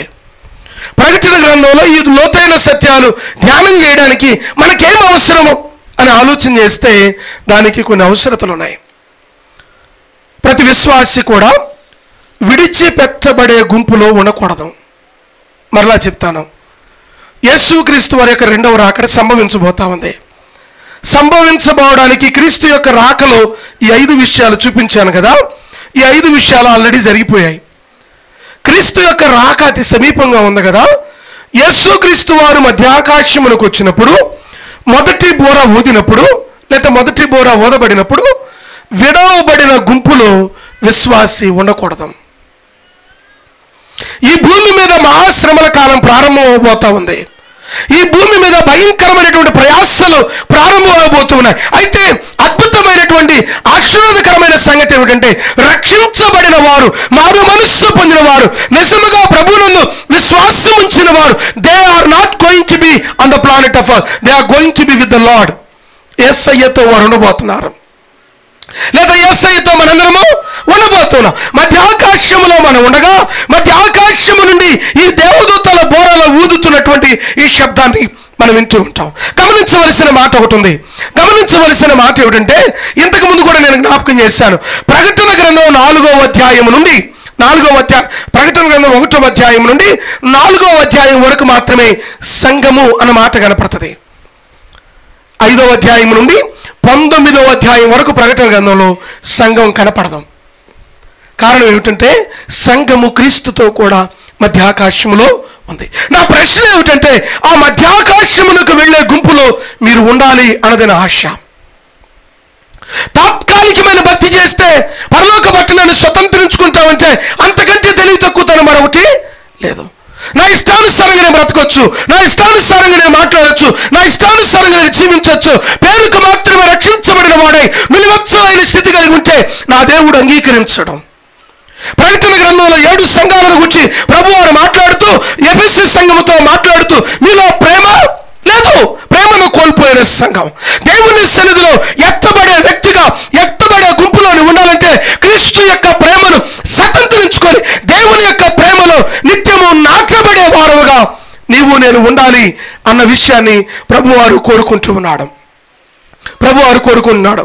యేసుక్రీస్తు వారు సార్దీస్ సంఘంతో మాట్లాడుతూ ఒక మాట అంటాడు, పేరుకు మాత్రమే జీవించుచున్నావు కానీ నీవు మృతుడువు. ఆత్మీయ జీవితంలో అనేక మంది విశ్వాసులు పేరుకు మాత్రమే బ్రతికున్నారు, ఆత్మీయ స్థితిలో మరణించిన వారుగా ఉన్నారు. దేవునికి మరణమైపోయిన దానిని ఎవడు అర్పించకూడదు. మీరు ప్రకటన గ్రంథం కాకుండా నిర్గమాకాండానికి ఒకసారి కనుక మనం చూస్తే, మీరు రెఫరెన్స్ అని చదవక్కర్లేదు, కానీ దేవునికి బలి అర్పించేటప్పుడు ఏది అర్పించాలో తెలుసా? బ్రతికిన దాన్ని అర్పించాలి, చచ్చిన దానితో దేవునికి పని లేదు. దేవుని యొక్క సన్నిధిలో నీవు నేను ఎత్తబడాలంటే, దేవుని యొక్క కరుణాసింహాసనం ఎదుట నీవు నేను మనందరము సంఘముగా ఉండాలంటే మనం రక్షించబడిన వారమై ఉండాలి, నూతనమైన జీవితం కలిగిన వారమై ఉండాలి. ప్రతిరోజు నూతనమైన పరివర్తన మనలో కనిపించాలి. పౌలు గారు అంటారు, మీరు అడగొచ్చు, అయ్యా ఈ పాపలోకంలో బ్రతుకుతూ పరిశుద్ధంగా బ్రతుకుతూ ఎలాగూ సాధ్యం? How is that possible? It is possible. Up and downs ఉంటాయి ఆత్మీయ జీవితంలో. నేను చెప్తూ ఉంటాను, ఎప్పుడు ఆత్మీయ జీవితం ఎప్పుడు కూడా ఈసీజీ రిపోర్ట్ లాగా ఉంటుంది. ఎట్టుంటుంది? ఎవరైనా చూసారా ఈసీజీ రిపోర్ట్లు అన్నా? పైకి ఒక లైను. నేను అప్పుడప్పుడు చెబుతున్నాను, కొంతమంది నేను పాస్టర్ని డాక్టర్ని కాదంటే తీసుకొచ్చి నన్ను చూడమని చెబుతారు. నేను ఏం చూడాలి దాన్ని? చూడకపోతేనేమో అదొక తలనొప్పి. నేను చెప్పి ఒకసారి మీకు గుర్తుందో లేదు, ఒక అక్క ఎక్స్రే తీసుకొచ్చి ఇచ్చింది, చూసి ప్రార్థన చేయమంది. చూసా, నాకేం అర్థం కావట్లా, నాకు అర్థం కావట్లేదు. గాయంతో అర్థం కాదు నీకు అన్నది. మళ్ళీ అర్థం కాలేదంటే కొడతదేమో అని ఇప్పుడు డాక్టర్ దగ్గరకు పోతే, నేను ఒకసారి కాలు ఇరిగితే పోతే లైట్ దగ్గర పెట్టుకొని చూసిండు. నేను కూడా లైట్ తెచ్చుకొని పెట్టుకొని అటు ఇటు చూసుకున్నా. నా అంతరాత్మ చెబుతుంది నీకేం అర్థం కాదు, ఊరుకోరా సాగు అని చెబుతుంటే, నేను బయటికి చెబితే అక్క నన్ను కొడుతుంది. కాబట్టి అక్క సరేనక్క ప్రార్థన చేస్తాను చెప్పి పంపించా. ఈసీజీ రిపోర్ట్ నాకు తీసుకొచ్చి ఇస్తే ఉపయోగం ఏముంది? నేను ఆ లైన్లు చూసి మనకు మామూలు గీతల్లా కనపడుతుంది. డాక్టర్ దగ్గరకు పోతే ఆయనకి తెలుస్తుంది. అర్థమైంది నా మాట? Doctor can understand what is exactly ECG report says. నా దగ్గర తెస్తే నాకేం తెలుస్తుంది? నా దగ్గరకు ఒకవేళ నేను చదువుకున్న ఇంజనీరింగ్ కాబట్టి ఆ కెపాసిటర్స్ ఏదో కూడా తీసుకొస్తే నేను ఎలక్ట్రానిక్స్ అండ్ కమ్యూనికేషన్ కొంతలో కొంత ఆ కమ్యూనికేషన్ సిస్టమ్ నాకు అర్థమైతే, కొద్దిగానే అర్థమైతేమో, చాలా కాలం అయి నిడిచిపెట్టి. జాగ్రత్త గమనించవలసిన మాట ఏమిటంటే, ఆత్మీయులమైన మనందరం, దేవుని పిల్లలమైన మనందరము కూడా దేవుడు మన పరిస్థితులు, ప్రతి ఒక్క స్థితిగతి ఆయన ఎరిగి ఉన్నాడు అనే సంగతిని మర్చిపోకూడదు. He understands everything. ఆయనకి తెలుసు సమస్తము. ఆయన అంటాడు, నులివెచ్చలైన స్థితిలో ఉండకూడదాం. ఆత్మీయ జీవితం ఈసీజీ రిపోర్ట్ లాగా ఎందుకు ఉంటుందంటే, ప్రభుత్వం కొన్నిసార్లు దగ్గరగా బ్రతుకుతాం, కొన్నిసార్లు దూరంగా ఉన్నాం అనిపిస్తుంది. కొన్నిసార్లు ప్రార్థనలో బలంగా ఉంటాం, కొన్నిసార్లు ప్రార్థనలో బలహీనపరచబడుతూ ఉంటాం. అందుకని దేవుని యొక్క వాక్యం చేత ఈ కృపాసింహాసనం యొద్ద నుండి నిత్యము మండించబడుతూ ఉండాల. దేవుని స్తోత్రం కలుగును గాక. మనము మండాలి, ఇతరులని మనం మండం చాలాసార్లు పక్కోళ్ళని ఆరిపేస్తాం. చిన్నప్పుడు క్యారల్స్కి పోయేటప్పుడు క్యాండిల్స్ వెలిగించుకొని ఊరంతా తిరగాల. ఒక్క క్యాండిల్ వాడిది ఆరిపోతే చాలు, వీడు కనీసం 10 క్యాండిల్ ఆర్పుతాడు. వీడు నిజం. విశ్వాస జీవితం అలా ఉంది ఈ రోజుల్లో. క్రీస్తు యొక్క రెండవ రాకలో నా హృదయాభిలాష ఒకటే, నా హృదయాభిలాష, నా ప్రార్థన ఒకటే, విడవబడిన గుంపులో ఏ విశ్వాసిగా పిలవబడేవాడు ఉండకూడదు. You cannot be left back. దేవుని సన్నిధికి ఆయన మధ్యాకాశమునకు వచ్చినప్పుడు మధ్యాకాశమునకు ఎత్తబడిన గుంపులో నీవు నీ కుటుంబం ఉందురుగాక. మీరు అడగచ్చు ఆ ప్రశ్న, అయ్యా ఎత్తబడాలంటే ఏం చేయాలా? ఎత్తబడాలంటే ఏం చేయాలి? దానికి 7 సత్యాలు ఉన్నాయి.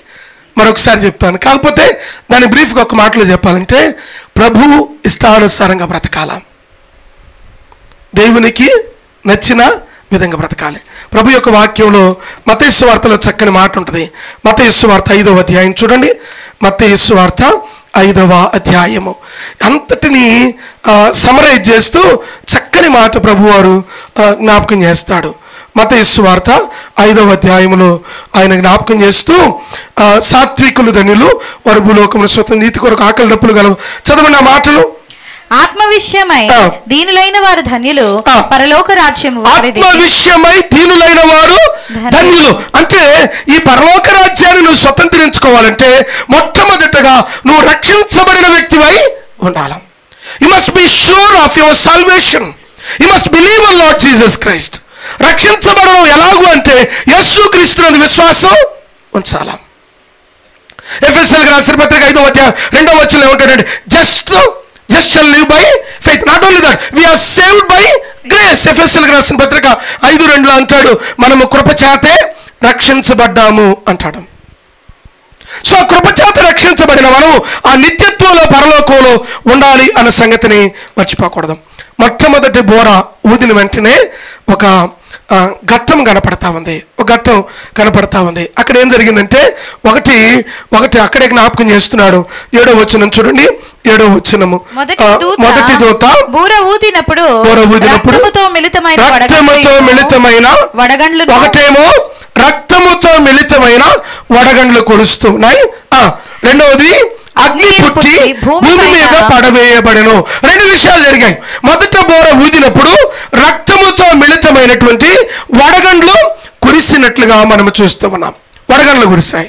ఈ వడగండ్లు పడడం ఇదేమి కొత్త విషయాలేం కాదు, పాతవే జరిగిన విషయాలే. దేవుని యొక్క వాక్యంలో కూడా జ్ఞాపకం చేస్తూ ప్రకటన గ్రంథంలో నిర్గమాకాండంలో కూడా ఈ సంగతులు జ్ఞాపకంలోనికి తీసుకురాబడ్డాయి. నిర్గమాకాండంలో జ్ఞాపకం చేస్తూ నిర్గమాకాండము 9వ అధ్యాయము 24వ వచనాన్ని చూడండి. నిర్గమాకాండము 9వ అధ్యాయం 24వ వచనం ప్లీజ్. దేవుని యొక్క వాక్యము ఈ విధంగా జ్ఞాపకం చేస్తూ ఉన్నాడు. నిర్గమాకాండము 9వ అధ్యాయం 4వ వచనం, వడగండ్లను వడగండ్లతో కలిసిన పిడుగులను బహు బలమైన ఆయను ఐగుప్తు దేశమంతటను రాజ్యమైనది మొదలుకొని ఎన్నడూ అట్టివి కలుగలేదు. అయితే మొదటి దూత బోర ఊదినప్పుడు జరిగినటువంటి ప్రక్రియ క్లుప్తంగా జ్ఞాపకం చేయాలంటే భూమిలో 3వ భాగము కాలిపోయింది. భూమి మీద శ్రమ ప్రారంభమైంది. భూమి మీద ఏం ప్రారంభమైంది? శ్రమ ప్రారంభమైంది. భయంకరమైనటువంటి శ్రమ. అక్కడ జ్ఞాపకం చేస్తూ అంటున్నాడు చూడండి. భూమిలో 3వ భాగం కాలిపోయింది. నెంబర్ 1. రెండవది చెట్లు కాలిపోయాయి. మూడవది పచ్చని గడ్డి కాలిపోయింది. ఈ 3 విషయాలు జరిగాయి. 2 విషయాలు మొదటిగా జరిగింది ఏమిటంటే ఆ యొక్క మొదటి బోర ఊదినప్పుడు రక్తముతో మిళితమైనటువంటి వడగళ్ళు పట్టాయి. ఆశ్చర్యమైన విషయం కాదా? అప్పుడప్పుడు వడగండ్ల పట్టమే యూనిక్గా ఉంటుంది. వడగండ్ల పట్టం మాత్రమే కాదు, అగ్ని పుట్టింది. అగ్ని పుట్టి 3 విషయాలు జరిగాయి. అగ్ని పుట్టిన తర్వాత మొట్టమొదటి జరిగింది ఏమిటంటే భూమి మీద 3వ వంతు కాలిపోయింది. ఇది జరుగుతుంది అని ఎట్లా తెలుసు? ఎవరికి తెలుసు? ఎలాగా గుర్తించగలమంటే వాక్యాధారాలు ఎన్నో ఉన్నాయి. ఆనాడు నోవాహు ప్రకటించాడు ఏమని? అన్నా మీ దండం పెడితే జలప్రలయం వస్తుందన్నా, 40 రాత్రులు 40 పగళ్ళు ప్రచండ వర్షం కురవబోతా ఉంది, భూమి మీద మహాశ్రమ కలగబోతా ఉందని 120 సంవత్సరాలు నోవాహు ప్రకటించాడు. ఎంతమంది ఎక్కారు ఓడ? నోవాహు తన కుటుంబం మాత్రమే. కనీసం పశువులు మాటినాయి. Sorry to use this word. అనేక మంది ప్రజలు దేవుని మాటను పెడచెవిన పెట్టారు. They neglected. They did not listen. When we don't listen what God says, it's going to be the terrible condition. We are going to enter into the difficulty. When the trumpet was blown, when the trumpet came from the heaven, we need to understand there is a warning from God. దేవుని యొద్ద నుండి ఒక ప్రమాద హెచ్చరిక వచ్చింది అని అర్థం. ఆశ్చర్యమైన విషయం ఏమిటంటే ఆ ప్రమాద హెచ్చరిక వచ్చినప్పుడు కొద్దిమంది రక్షించబడ్డారు. నా హృదయాభిలాష ఒకటి ఏంటంటే ఆ విడవబడిన గుంపులో నీవు నేను ఉండకూడదు అన్నది నా హృదయాభిలాష. యోవేలు గ్రంథము 2వ అధ్యాయం 30వ వచనములో కూడా ఈ మాటలు జ్ఞాపకం చేస్తున్నాడు. యోవేలు గ్రంథము 2వ అధ్యాయము 30వ వచనంలో ఏమంటాడంటే, మరియు ఆకాశమును భూమిను మహత్ కార్యములను అనగా రక్తమును అగ్ని దూపస్తంభమును కనబడెను అని జ్ఞాపకం చేస్తాడు. ఆయనకి యోవేలు ప్రవక్త చూశాడు బహుశ్రమలు కలిగినట్లుగా. ఇప్పుడు 3 విషయాలు కలిగాయి కదా. ఒకటేమో భూమిలో 3వ వంతు కాలిపోయింది. మీ అందరికీ తెలుసు కదా, మనందరం సైన్స్ చదువుకున్నాం కదా. భూమి మీదకి డైరెక్ట్గా సూర్యకిరణాలు రాకుండా, సూర్యకిరణాలు భూమిని చేరకుండా ఒక పొర ఉంది. ఏం పొర అది? ఓజోన్ పొర. మీ అందరూ ఇప్పుడు ఓజోన్ పొర ఉంది కదా, ఈ ఓజోన్ పొర మీరు ఇప్పుడు గూగుల్ చేసి చూడండి, లేకపోతే తర్వాత చేసి చూడండి. ఓజోన్ పొర 2గా చీల్చబడింది. సో అనేక ప్రాంతాలు, మీరు గడిచిన కొంతకాలం క్రితం న్యూస్ మీరు ఎంతమంది చూస్తారో తెలియదు కానీ సరిగ్గా సంవత్సరం క్రితం కరేబియన్ అడవులలో ఆస్ట్రేలియా దేశంలో మంటలు ప్రారంభమై ఆస్ట్రేలియా దేశంలో సంవత్సరం పాటు అడవులు తగలబడ్డాయి. కొన్ని లక్షల కంగారూస్ తగలబడిపోయాయి. యేసుక్రీస్తు వారి యొక్క 2వ రాకలో జరిగే ఘట్టములలో మొదటి దూత బోర ఊదిన వెంటనే భూమిలో 3వ వంతు కాలిపోయిన వెంటనే తినడానికి ఆహారం దొరకదాం. మీ అందరికీ తెలుసో లేదో, ఎక్కడైతే ఏదైనా కాలిపోయి ఉంటే కాలిపోయిన దగ్గర పంట పండడం చాలా కష్టం. లావా భూమి నుండి ఆ అగ్నిపర్వతాలు బ్రద్దలైన తర్వాత ఆ లావా ఏ ప్రాంతానికి వెళ్తే వస్తుందో ఆ ప్రాంతంలో పంటలు పండవు. మీరు కావాలంటే చూడండి. క్రీస్తు యొక్క 2వ రాకలో మొదటి దూత బోర ఊదినప్పుడు భూమిలో 3వ వంతు కాలిపోయాయి. 2వది ఏం జరిగింది తెలుసా? చెట్లన్నీ కాలిపోయాయి. సహజంగా మనకు ఆహారం ఎక్కడి నుంచి వస్తుంది? మొక్కల నుంచి, చెట్ల నుంచేనా? మేము తినం బ్రదరు. ఒకసారి కోళ్ళన్నీ పోయి కేసు పెట్టాయంట, క్రైస్తవుల మీద పెట్టే కేసు. ఎందుకంటే ఈడు ఆదివారం మనకు వచ్చేది ఆదివారం ఖాళీ ఉండేదని మనం తిన్న కోళ్ళు భూమి మీద ఎవడు తినలేదంట. కొంతమంది కన్నా కనీసం శుక్రవారం తినొద్దు, శనివారం తినొద్దు, సోమవారం తినొద్దు, మంగళవారం తినొద్దు అని రూల్స్ ఉన్నాయి. మనకి యేసు రక్తమే చేయం, ఏ రూలు లేదు. తినాలనిపించి పానానికి అనిపిస్తే పొద్దుగాల చికెన్ తిన్నావు కదరా మళ్ళీ తింటా, సాయంత్రం ఏం కాదులే. ఉందా? అయిపోయిందా? ఉంది, సరే వేసుకుంటా. మరి రేపొద్దున ఏం తింటావు? మిగిలితే అదే తింటా, లేకపోతే 1 కిలో తెచ్చుకుంటా. నాన్ వెజ్ ఇప్పుడు లేరా? ఇందాక ఎవరో చెప్పారు. ఎవరు చెప్పారు? ప్రియాంక చెప్పినట్టుంది. వాళ్ళ అన్నకున్న ఇష్టం ఏంటంటే నాన్ వెజ్. కొంతమందికి అదేంటో పిచ్చి, నాన్ వెజ్ లేకపోతే, నీసు లేకపోతే ముద్ద. శివ నువ్వు కూడా అంతేనా? కాదు, నాన్ వెజ్ లేకపోతే. అయితే గమనించవలసింది ఏంటంటే వృక్షములలో 3వ భాగం కాలిపోయింది. కాలిపోవటం వల్ల జరిగేది ఏమిటంటే వృక్ష ఫలాలు ఏదైతే తినాలో ఆరోగ్యానికి కీలకమైనవి, ఆరోగ్యానికి సూత్రదాయమైనటువంటి ఫలాలు నీకున్నావు. ఆశ్చర్యమైన విషయం ఏమిటంటే ఇప్పటికే ఫలాలు లేవు సరైనవి. ఆ మధ్య భారతదేశంలో ఉన్నటువంటి దురదృష్టకరమైన సంగతి ఏమిటంటే ప్రతిదీ కూడా కలుషితమే. ఆకుకూరలు తాజాగా ఉండాలంటే అదేదో కెమికల్ దాంట్లో ముంచి లేపి దాని మీద పెడతాడు. మొదట్లాగా నిగనిగలాగా ఆడిపోద్ది. అది నిగనిగలాడి మనల్ని వాడిపోయేటట్టు చెప్పాలా. అది మాత్రం ఏమైపోద్ది? నిగనిగలాడిపోద్ది. మంచిగా కలకల్లాడుతూ ఉంటుంది 3 రోజులు. నాకు ఆశ్చర్యం అనిపిస్తుంది. ఈ సహజంగా ఈ చిన్న ఆకుకూరలు వ్యాపారం చేసేవాళ్ళు ఎన్ని రోజులు ఉంటాయి ఆకుకూరలు? పొద్దున బీకితే సాయంత్రానికి వాడిపోవా. వాడు వారం రోజులు అమ్మేస్తాను బ్రదర్ అంటుంది అక్క. ఎట్టమ్ముతావు అక్క వారం రోజులంటే? మా దగ్గర వాడిపోవా బ్రదరు. అదేంది, నేను కొనకపోతే సాయంత్రానికి వాడిపోతాయి, నీ దగ్గర వాడిపోవంటే నా దగ్గర ఒక కిట్కు ఉంది అన్నది. కలుషితం అయిపోయింది. ఆహారం కలుషితం అయిపోయింది. ఆర్టిఫిషియల్ బియ్యం తయారు చేయటం, ఆర్టిఫిషియల్ వస్తువులని తయారు చేయడం.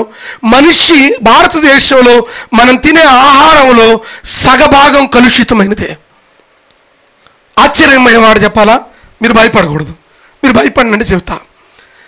సహజంగా దేవుడు మనకు ఆయుష్నిచ్చింది కనీసం పాత నిబంధన గ్రంథంలో అయితే 1000 సంవత్సరాలు బ్రతికేవాళ్ళు. ఆయుష్ తగ్గుతూ 70-60కి పడిపోవడానికి గల ప్రధానమైన కారణం, అఫ్ కోర్స్ మీరు చెప్పొచ్చు, వాక్యం కూడా చెప్పిందిలే పాస్టర్ గారు 91వ కీర్తనలో ప్రభు అని అన్నాడు కదా, ఇదిగో మనిషి బ్రతికితే ఒక 60 లేకపోతే 70 సంవత్సరాలు, అది మించితే వాటి వైభవం ఆయాసం అని చెప్పాడు కదా అని మీరు చెప్పొచ్చు. అయినా కానీ దేవుని ఉద్దేశం ఏంటో తెలుసా? ఎక్కువ కాలం ఈ లోకంలో మనం బ్రతకాలి, ఆరోగ్యంగా బ్రతకాలి అని ప్రభు కోరుకున్నాడు. ఆరోగ్యం సగం కోల్పోవడానికి గల కారణం ఏమిటంటే మనం తినే ఆహారమే. రతన్ టాటా తెలుసా చాలామందికి? Ratan Tata said something. ఆయన స్టేట్మెంట్ చేసింది ఏమిటంటే, we need to eat food like a medicine, otherwise we need to eat the medicine throughout our life. భోజనం ఎట్ట చేయాలంట? మెడిసిన్ ఎన్ని తింటావు? ఒక 20 గోళీలు వేసుకుంటావా? మెడిసిన్ తినేది, మెడిసిన్ వేసుకునే తక్కువ. భోజనం ఎట్లా తినాలంట? మెడిసిన్ లాగా భోజనం తిన్నోళ్ళు జీవితాంతం మందులు వేసుకోవాల్సిన పని లేదు. మనము భోజనం రాజభోజనం లాగా 1 గంట 2 గంటలు కూర్చొని నిమ్మలాగా తినేసామనుకో, 40 ఏళ్ళు దాటినాక మాత్రలు వేసుకోవటాకే సరిపోద్ది. మెట్టుకు మాత్రం వేసుకోవాలా. నేను అవమానపరచట్లా, జ్ఞాపకం చేస్తున్నా. సో మొదటి బోర ఊదినప్పుడు భూమి మీద 3వ భాగం కాలిపోయింది, రెండవది చెట్టులో 3వ భాగం కాలిపోయింది, తర్వాత ఏమైంది? గడ్డి కూడా కాలిపోయినట్లుగా మనం చూస్తున్నాం. దాని ద్వారా కలిగేది ఏమిటంటే ఆహార కొరత ఏర్పడింది. ఆహార కొరత ఏర్పడమే కాదు, వ్యాధులు ప్రారంభమయ్యాయి. వ్యాధులు ప్రారంభమవడం కాదు, వృక్షాలలో 3వ భాగం కాలిపోవటం వల్ల వర్షం లేదు, దేశం మీదకి దేశం లేచి యుద్ధాలు ప్రారంభమయ్యాయి. మొదటి బోర ఊదినప్పుడు ఈ ప్రకృతి వైపరీత్యము జరిగింది. మహాశ్రమల కాలం. అనేక రెఫరెన్స్లు నేను చూపించగలను. 2 పేతురు 3వ అధ్యాయం 10వ వచనం నుండి 11వ వచనం వరకు కూడా ఈ మాటలు జ్ఞాపకం చేస్తున్నాడు. నెంబర్ 2, 2వ బోర ఊదినప్పుడు జరిగినటువంటి ఘట్ట 2-3 బోరలు నేను చెప్పేసి నేను ముగించేస్తాను. 2వ బోర ఊదినప్పుడు 8వ వచనం చూడండి, ప్రకటన గ్రంథం 8వ అధ్యాయం. 2వ దూత బూరి ఊదినప్పుడు అగ్ని చేత మండుచున్న పెద్ద కొండ వంటిది ఒకటి సముద్రంలో పడవేయబడెను. అందువలన సముద్రములో 3వ భాగము రక్తమాయెను. చాలండి. ఇక్కడ గమనించవలసింది ఏమిటంటే, మొదట బోర ఊదినప్పుడు ఏం పాడైపోయింది? శాపం దేని మీదకి వచ్చింది? భూమి మీదకి వచ్చింది. 2వ బోర ఊదినప్పుడు సముద్రం మీద అక్కడ చదవండి, మరలా వచ్చినాను చదవండి. 2వ దూత బోర ఊదినప్పుడు అగ్ని చేత మండుచున్న పెద్ద కొండ ఒకటి సముద్రంలో పడవేయబడును. అందుచేత సముద్రంలో 3వ భాగం రక్తమైపోయింది. సముద్రంలో చేపలన్నీ చచ్చిపోయాయి. సముద్రం అంతా అతలాకుతలం అయిపోయింది. సముద్రంలో నీరంతా పాడైపోయింది. నిర్గమాకాండం 7వ అధ్యాయం 19వ వచనంలో జ్ఞాపకం చేస్తూ ఈ మాటను తెలియజేస్తూ ఉన్నాడు. నిర్గమాకాండం 7వ అధ్యాయం 19వ వచనం, మరియు యెహోవా మోషేతో ఇట్లనెను, నీవు అహరోనుతో నీ కర్రను పట్టుకొని ఐగుప్తు జలముల మీద, అనగా నదుల మీదను, వాటి కాలువల మీదను, చెరువుల మీదను, వాటి నీటి గుంటలన్నిటి మీదను నీ చెయ్యి చాపము, అవి రక్తమగును. ఇక్కడ జరిగింది ఏమిటంటే పిల్లరా, ఇక్కడ జరిగింది ఏమిటంటే 2వ బోర ఊదినప్పుడు సముద్రం మీద శ్రమ కలిగింది. మొదటి బోర ఊదినప్పుడు భూమి మీదకి శ్రమ వచ్చింది. 2వ బోర ఊదినప్పుడు సముద్రం మీద శ్రమ కలిగినట్లుగా మనం చూస్తూ ఉన్నాం. శాస్త్రవేత్తల యొక్క అభిప్రాయం ఏమిటంటే, రానున్న కొద్ది దినములలో భయంకరమైనటువంటి ఉపద్రవం జరగబోతా ఉంది. మీలో ఎంతమంది రీసెర్చ్ చేశారో తెలియదు కానీ, యూఫ్రటీస్ అనే నది ఒకటి ఉంది. ప్రకటన గ్రంథం 16వ అధ్యాయం, అక్కడ నాకు వెళ్ళలేదు, నేను వెళ్ళినప్పుడు చెప్తా. యూఫ్రటీస్ నది దగ్గర 4 దేవదూతలు బంధించబడి ఉన్నారు. ప్రకటన గ్రంథం 16వ అధ్యాయం ప్రకారం ఈవెన్ 7 బోర్లలో కూడా అది వస్తుంది. మీ అందరికీ తెలుసా, యూఫ్రటీస్ నది ఎండిపోయింది. యూఫ్రటీస్ నది ఎండిపోకూడదు. యూఫ్రటీస్ నది ఎండిపోయిందంటే దానికి సాదృశ్యం ఏమిటంటే, ఇదిగో అక్కడ బంధించబడిన 4 దూతలు విడిపించబడతారు. ఇది జరిగే ఘట్టం. శాస్త్రవేత్తలు యూఫ్రటీస్ దగ్గరికి వెళ్ళి పరిశోధన చేశారు రీసెంట్గా. అక్కడ నుండి ఒక క్రీమింగ్ శబ్దం వినబడతా ఉంది. ఆశ్చర్యమైన విషయం ఏమిటంటే ఆ యూఫ్రటీస్ నదిలో నుండి, ఆ యూఫ్రటీస్ గృహలలో నుండి 20 కోట్లకు పైగా దేవదూతలు బంధించబడి బయటికి విడుదల పొందుతాయి అని లేఖన భాగం సెలవిస్తా ఉంది. అయితే పిల్లరా, గమనించవలసిన మాట ఏమిటంటే ఈ రెండవ బోర ఊదిన వెంటనే పెద్ద నక్షత్రం ఒకటి ప్రాముఖ్యంగా అగ్ని చేత నిండినటువంటి సముద్రంలో పడవేయబడి మూడవ భాగం రక్తం అయిపోయింది. సముద్రములో ప్రాణము గల మూడవ జీవులలో మూడవ భాగము చచ్చెను. ఓడల్లో మూడవ భాగము నాశనం అయిపోయింది. జరిగింది ఏమిటంటే రెండవ బోర ఊదబడినప్పుడు జరిగింది ఏమిటంటే సముద్రంలో చేపలు చచ్చిపోయాయి. వర్తక వ్యాపారాలు ఆగిపోతాయి. రవాణా ఉంది కదా, రవాణా సహజంగా మీరు ఎప్పుడైనా విశాఖపట్నం ప్రాంతానికి కానీ పోర్ట్లో ఉన్న ప్రాంతానికి వెళ్ళి చూడండి, వర్తక వ్యాపారాలు ఎగుమతులు దిగుమతులు సీగుండా ఎక్కువ జరుగుతాయి. ఈ వర్తక వాణిజ్య వ్యాపారాలన్నీ కూడా ఆగిపోతాయి. ఎందుకంటే రెండవ దూత బోర ఊదినప్పుడు ఈ భయంకరమైనటువంటి ప్రయాస కలుగుతుంది.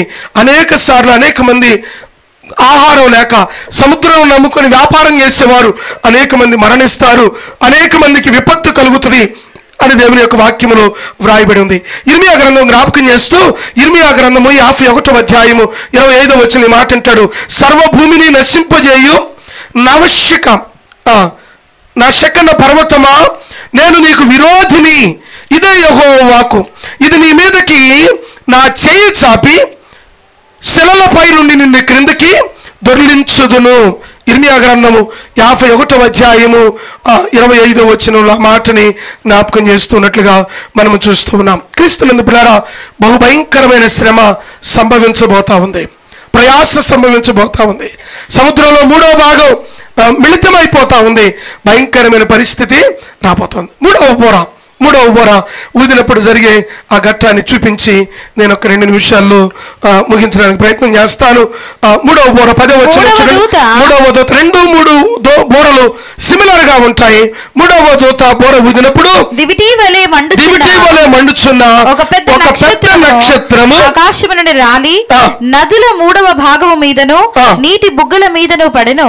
ఆ నక్షత్రమునకు మాచిపత్రి అని పేరు. అందువలన నీళ్ళలో మూడవ భాగము మాచిపత్రి అంటే చేదైపోయాయి. నీళ్లు చేదైపోయినందున వాటి వలన మనుషులలో అనేకులు చచ్చిరి. క్రీస్తునందు ప్రియమైన బిడ్డలారా, మూడవ దూత బోర ఊదినప్పుడు జ్ఞాపకం చేయబడుతున్నటువంటి మాట ఏమిటంటే మూడవ బోర ఊదినప్పుడు ఒక నక్షత్రం ఒకటి ఆకాశం నుండి రాలుతుంది. చాలాసార్లు శాస్త్రవేత్తలు పరిశోధన చేసి ఒక గ్రహ శకలం మన దేశం మీదకి లేకపోతే భూమికి ఢీకొట్టబోతా ఉంది అని చెప్పి టీవీల్లో చెప్తుంటారు. ఎప్పుడైనా విన్నారా? గ్రహశకలం ఒకటి రాబోతా ఉంది, భూమిని ఢీకట్టబోతా ఉంది, పలానా జరుగుతూ ఉందని జ్ఞాపకం చేస్తూ ఉంటారు. ప్రకటన గ్రంథంలో జ్ఞాపకం చేస్తూ ఉన్నాడు. ప్రకటన గ్రంథంలో మూడవ దూత బోర ఊదినప్పుడు జరిగే ఘట్టం ఏమిటంటే ఆ శకలము లేదా నక్షత్రము ఆ నదిలో పడవేయబడుతుంది. నదిలో పడవేయబడినప్పుడు నీటి బుగ్గలు నదులు మాచపత్రి అంటే చేదైపోతాయి. సంగమా, దేవుని బిడలారా, నా హృదయాభిలాష అంతా ఒకటే, విడవబడిన గుంపులో నేను ఉండకూడదు. I don't want you to be left over. I want you to be with the lord. I want your family should be with the lord. దేవునితో ఉండాలని నా హృదయాభిలాష. ఇఫ్ యూ డోంట్ అండర్స్టాండ్, లేకపోతే ఒకవేళ దేవుని యొక్క వాక్యాన్ని చదివి అర్థం చేసుకొని అవగాహన చేసుకొని దేవుని మాటకు లోబడకపోతే అది మనకి శ్రమ. ప్రభువారు అంటూ ఉన్నాడు, ఇర్మియా గ్రంథం 9వ అధ్యాయం 15వ వచనంలో కూడా ప్రభువారు జ్ఞాపకం చేస్తున్నాడు, ఫలానా శ్రమ రాబోతుంది అంటాడు. యోహాను సువార్త 4వ అధ్యాయంలో ప్రభువారు జ్ఞాపకం చేస్తూ సమరయ స్త్రీతో మాట్లాడుతూ ప్రభువారు అంటాడు, నేనిచ్చు నీళ్లు నువ్వు త్రాగితే ఎన్నటికి దప్పిక కొనవు అంటాడు. పరలోకంలో 7 దేవదూతలు ఉన్నారు. 7 దేవదూతలు 7 బోరల చేత పట్టుకొని ఊదడానికి సిద్ధంగా ఉన్నారు. మొదటి దూత బోర ఊదినప్పుడు భూమిలో 3వ వంతు కాలిపోయింది. రెండవ దూత బోర ఊదినప్పుడు మొదటి బోర ఊదినప్పుడు భూమి మీద శ్రమ కలిగింది. రెండవ దూత బోర ఊదినప్పుడు సముద్రం మీద శ్రమ కలిగింది. మూడవ దూత బోర ఊదినప్పుడు కలిగినటువంటిది ఏమిటంటే నదుల మీద, నీటి కాలువల మీద శ్రమ కలిగింది. మానవునికి త్రాగడానికి నీరు లేదు. ఆ కోరస్ పాడదామా? అదే అది ఆ రోజు నీరు చేదయ్యే రోజు అన్న కోరస్ని ఒక్కసారి పాడి ముగింపులోనికి వెళదాం. ఇంకొక వచనాన్ని మాత్రమే చదివి నేను ముగిస్తాను.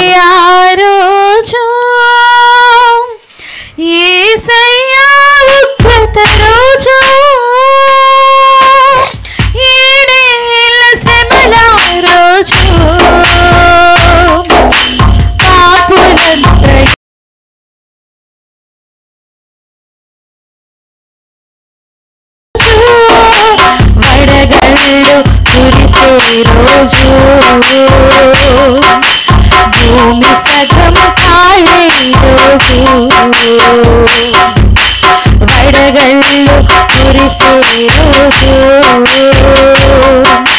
భూమి సగం కాలే రోజు, నక్షత్రము రాలే రోజు,